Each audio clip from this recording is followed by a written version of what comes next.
elle nous avait fait un dessin vraiment, c'était avec la maman et elle. Sa maman, quand elle ne boit pas, elles sont plus ou moins au même niveau, elles se sentent aimées, entourées, il y avait vraiment beaucoup d'amour autour. Et quand sa mère buvait, sa mère appelait ça par crise, comme ça, c'était souvent en lien avec le travail, quand il y avait une grosse journée de travail difficile. Et le soir, elle buvait beaucoup, même quand la fille était couchée, mais du coup, la fille ne dormait pas encore. Et après, elle entendait sa mère faire beaucoup de bruit. Elle faisait tomber des choses, et puis elle se disputait souvent avec son compagnon au téléphone qui n'habitait pas avec elle.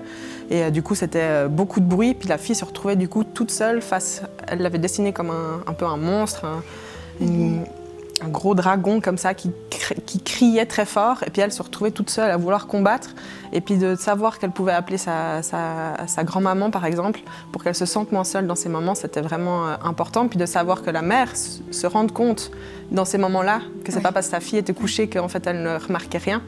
C'était aussi important pour elle dans son développement, enfin pour elle, son rétablissement à elle, de se rendre compte en fait de ce que ça faisait aussi sur sa fille. Parce qu'il y a beaucoup de choses, quand ils sont pris par l'alcool, ils ne se rendent pas compte de tout, alors le lendemain ils oublient.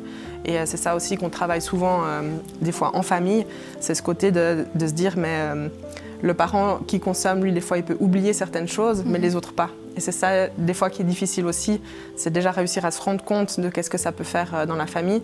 Mais après, de se dire que eux, ils doivent aussi avoir du temps, des fois, pour réussir à pardonner et à passer à autre chose.